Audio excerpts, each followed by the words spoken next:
Shout out to Cook Talks. Shout out to Cook Talks. Shout out Cook Talks, man. Hey, yo, it is Carso, and I am finally back on Stuck in a Dream.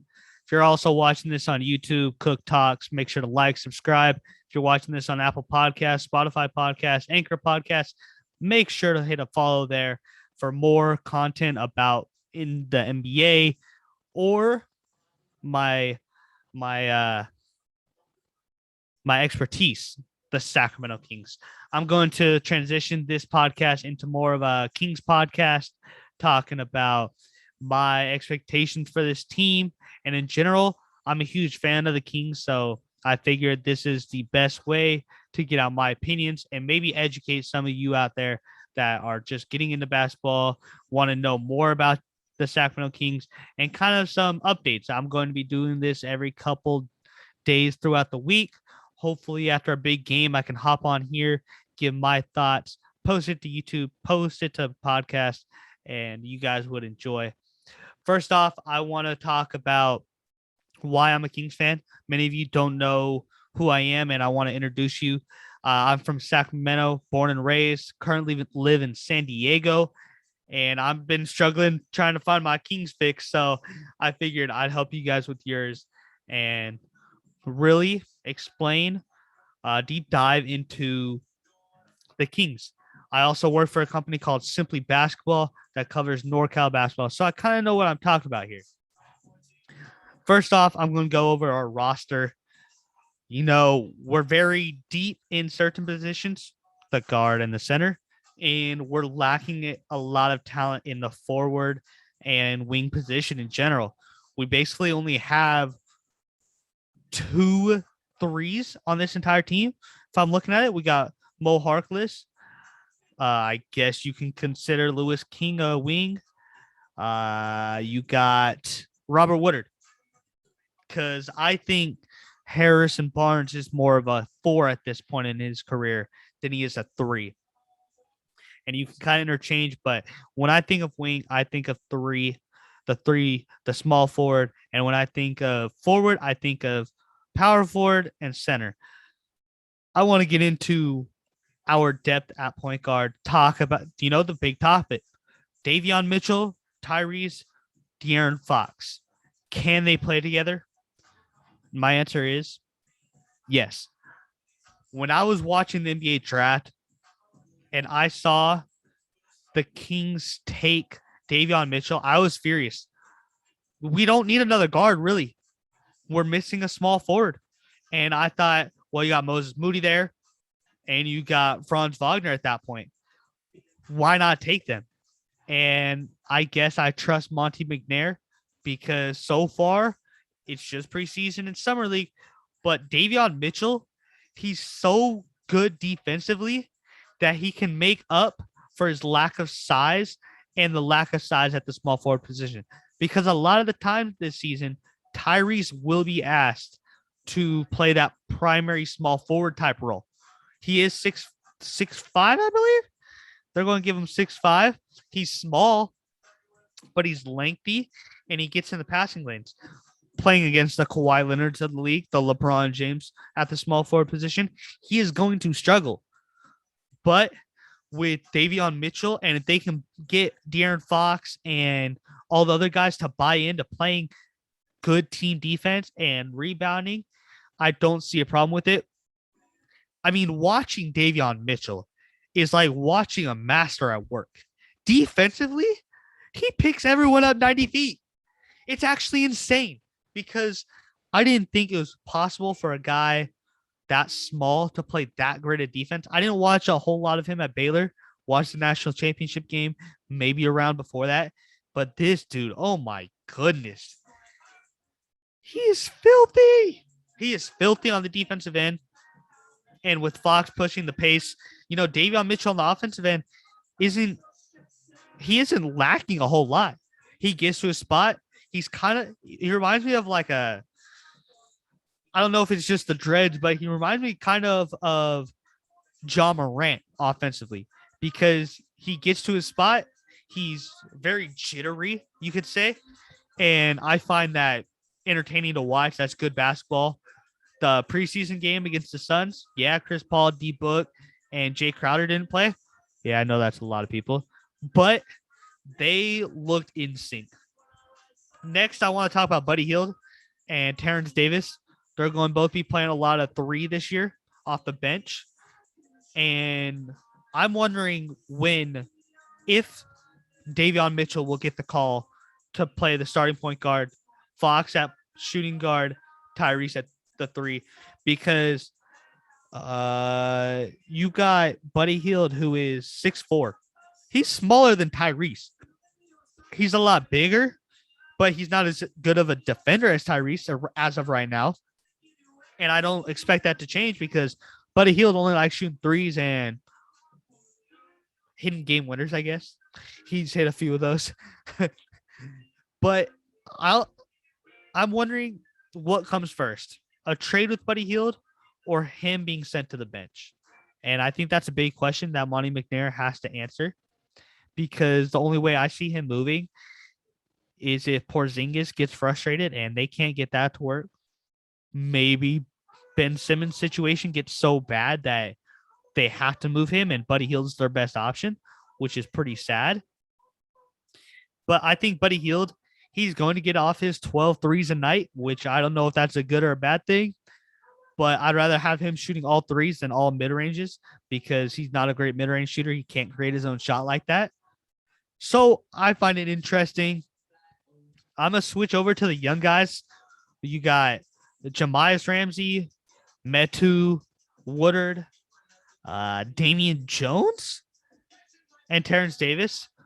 These guys are all really young. I think on a lot of other teams, they play a little bit. If they're playing on a really good team, then Jamias Ramsey's can run late minutes. But that's about it. I don't like Metu's game. He's not as good Marvin Bagley. He seems a lot better than he actually is on TV, just because he has a little more.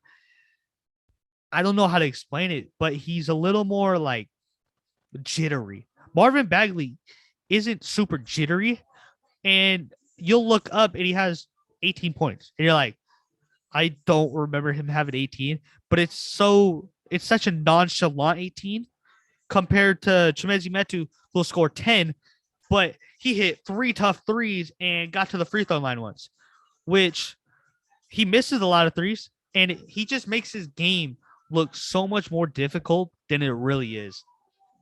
Switching over to Jamias, I really hope he sees some run this season. He's playing in a deep backcourt, and he's not going to get as many minutes as Davion Mitchell or, of course, De'Aaron Fox or Tyrese or Buddy Hield, because he still has a lot to work on. But I'll find it interesting by the end of the season what his role is with the team. Then you got Robert Woodard, who I don't know what's up with him. I think he can be a good NBA player, 3-and-D, maybe a high-energy defensive guy, but I haven't seen anything from him. He's either hurt or he just doesn't play, and I need to see something more from him, honestly. The last one I talk about is, I guess you can talk about Louis King and Damian Jones. Damian Jones, love him, love his energy. He's just very young. He's 26, but he's a young 26 and still has a lot to work on, I think, because he's not taking Alex Len's spot, Rashaan Holmes' spot, or Tristan Thompson, just because he's not as skilled as they are, or he's not as big as Alex Len is. So it'll be interesting seeing what his role is with the team. Does he get moved on? Do they release him later in the season? Because I think he's the odd man out in the front court. Louis King, I don't know what fans love about him. He could be good. He's just not that good. And I think all we can expect from him is to come in garbage minutes and put up 10 because he's a natural scorer. Other than that, I just don't love him in general. Watching him all the time. Another guy I don't love, but I understand why they bring him back, is Rashaan Holmes. Love his energy, but that's about it. I don't love his game just because it's so 2007. He can't knock down the three, which hurts Marvin Bagley, but he's also good enough to earn those center minutes. it's interesting. They gave him a great contract. I mean, he's only making $10 million a year. Come on, you had to sign him back for that. I think the Kings got a great deal for him, and that's why I'm not too mad about him coming in and back. Harrison Barnes, just so average. Like, he doesn't hurt you. He doesn't put you over that edge, but you got to bring him back because he's Harrison Barnes, and you're not getting anyone else to come to Sacramento, right? I really do want this Kings team to play well, and I want to see them in the playoffs. And thank God for the play-in, because that gives us Kings fans a little more hope in, oh, we're only 2 games out of the play-in, which means we're 7 games back of the playoffs. We still should be thriving for the playoffs, but we'll take a play-in game. Imagine a playing game. Imagine we get that 9 seed. Sacramento would be bumping if we end up having to play a home game in Sacramento. I would love to see it. I mean, I'd fly back from San Diego to go watch a Kings playing game, or Lord loves us and gets us in the playoffs somehow. It would be very fortunate. And I'm going to kind of go over our record and what I expect from the Kings team this year. I expect improvement. I really do. We got a better center. Hassan Whiteside just not like he didn't do anything for us. Great teammate, not a great basketball player. It was like watching someone in slow-mo playing out there. Could not run up the court. And it's not like he wasn't okay. He might have been a little out of shape, but definitely didn't like Hassan Whiteside last season. And I'm glad they brought in Alex Len, who fits more of that defense, catch oops, and he can actually guard a little bit on the outside. If there's a switch, he's not going to be an automatic bucket. I'm going to go over the playoffs real quick. These are the teams I think we can be better than. We're better than the Rockets. If we're not better than the Rockets this season, I might have to revoke my Kings fandom. We're better than the Thunder, especially if Shea doesn't play at all. I think the Timberwolves were the 13th seed last year, and we were 8 games above them. I think the Timberwolves and Kings will be neck and neck throughout the year, and it'll be interesting to see who comes out on top, because they got AE who came back, Anthony Edwards, who's going to be even healthier, and he's going to be even more experienced. They got Karl Anthony Towns back, and he's kind of got a lot of motivation this year to win because he hasn't won yet. D'Lo should be healthy. Malik Beasley should be healthy. And I think the big question is, do they trade for Ben Simmons? If they trade for Ben Simmons, I give them a 75% chance of automatically almost being in that playing game, and probably a 40% chance to make the playoffs with Ben Simmons if they make the move early in the year. Pelicans, a lot of people are hype on the Pelicans, but I don't understand it. You bring in Jonas Valanciunas, it's an amazing pickup. And I think that was such an underrated pickup of the year. But, you got BI. Your point guard position is Nickeil Alexander-Walker. Don't know how great that is because he is so young. He still has a lot to learn. And it'll be interesting to see how we are against the Pelicans. I think those should be some great games. We'll probably split the series 2-2. And then above the Pelicans last season, I mean, we were tied with the Pelicans last year. And we were missing De'Aaron Fox late in the season. So if we can keep that up, maybe we get lucky with a few games against the East. And it's going to come down to Tristan Thompson spoke about this. We have to beat up on the teams that are veterans and get off to a slow start because there's no rush and they're going to be able to pick it up. That's the Lakers, the Blazers, the Clippers, the Jazz, the Suns. They all can kind of be easy knowing like, hey, we have 82 games. We're going to make the playoffs, and there's no rush to start off and get hurt. You know who I forgot to talk about is Marvin Bagley. We'll come back to him. But I think we're better than the Spurs, no doubt about it. They were only 2 games better than us last year, and they lose to DeMar DeRozan, which is huge. They get a lot of development from their point guards, but I don't know if it's 31 games again. The Warriors, if they get Klay Thompson back in December and they're at 500, we're not as good as them, I believe. The Grizzlies, I think we are better than the Grizzlies. I think last year was a huge fluke. Not a fluke, but like an anomaly. That you make the playoffs with Jaren Jackson barely giving you any production. And honestly, their most important player throughout the season was Jonas Valanciunas, and now they don't have him. Instead, they have Steven Adams, who can't space the floor at all. He's going to have to play because he's making so much money. And then you got Brandon Clark off the bench, who didn't play much late in the year. So I think we'll be right even with the Grizzlies, Pelicans, and Wolves. Dropping out the Spurs. So it's going to be a 3-team race for that 10 and 9 seed. Because I think the locks are the Mavericks. Ooh. Are the Mavericks a lock? I don't know if they are. Just because, yeah, Luka's amazing, but that team is just not that good. And unless Kristaps is playing at an MVP level, I'm not an MVP, an all-star type of level, I don't know if that team is a 5 seed again. Think the Lakers are going to be better than the 7 seed if they stay healthy. The Warriors should be a top 5 seed if they're healthy and Klay Thompson comes back and gives you production. We're obviously not better than the Lakers next year. We're not better than we'll be better than the Clippers by the time Kawhi comes back. That's my honest opinion. I do think that we can maintain with the Clippers until Kawhi is back in uniform and healthy, which, knowing Kawhi, that might not be for another half a year. So I wouldn't be surprised if we're around that same spot with the Clippers and they're a 7-8 seed before Kawhi comes back. Blazers, they're so mid. They're just the definition of mid. Definition of a 6 seed.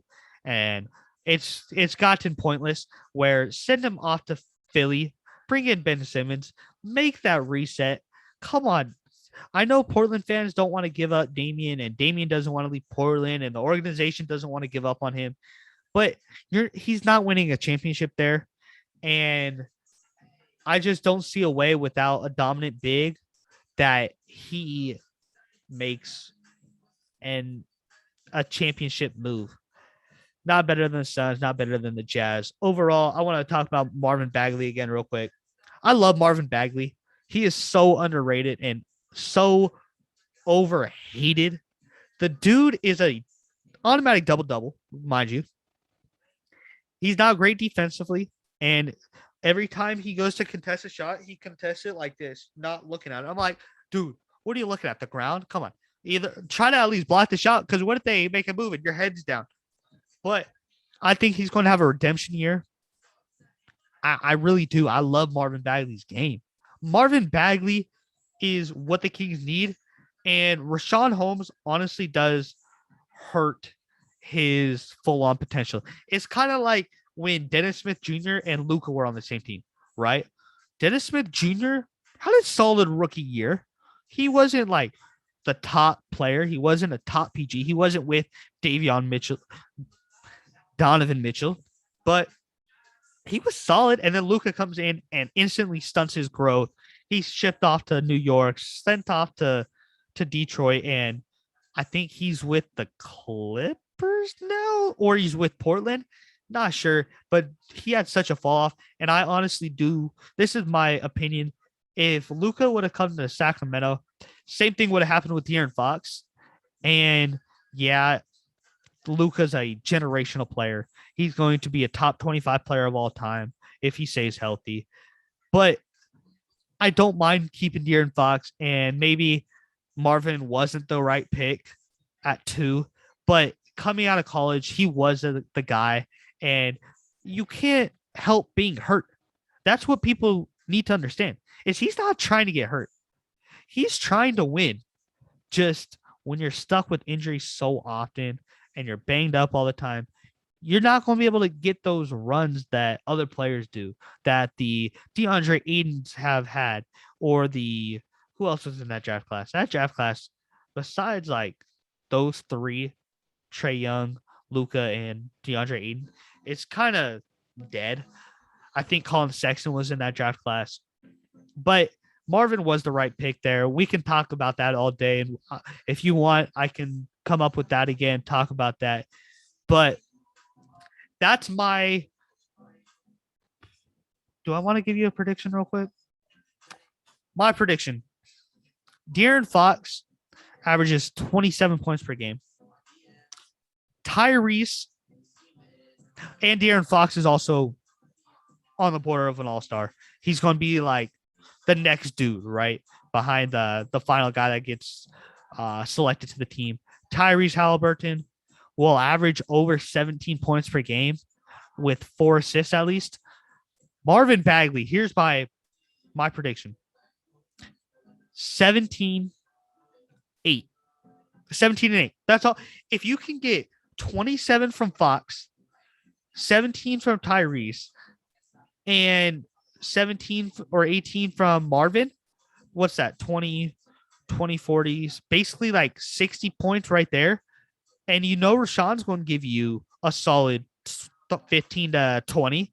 And you know Harrison's going to give you a solid 15 a night. That's solid right there. That's 75, 90-ish points. So then you just get a little production from your rookie, Damian. You get him to develop. You get Alex Len's good for 10 points a night. Maurice Harkless is good for 12 a night if he's playing a decent amount. I really expect this Kings team to go 35. No, I got to adjust for. Hold on. Let me do the math real quick. 82 minus 37. 37-45. That's my prediction for the Sacramento Kings this year. If you enjoy Sacramento Kings basketball, make sure to hit that follow if you're on podcast. Make sure to hit that like and subscribe button if you're on YouTube. 99% of my viewers on YouTube aren't subscribed. So make sure to subscribe. If you made it this far, make sure to hit that link in the description to follow my Instagram. I'm going to be on here doing more interviews. I'm interviewing a college athlete soon, interviewing a future college football player, another high school basketball player. So I'm sure you guys are going to enjoy that. It's been Carso, and I'm out. Thank you. 22 minutes.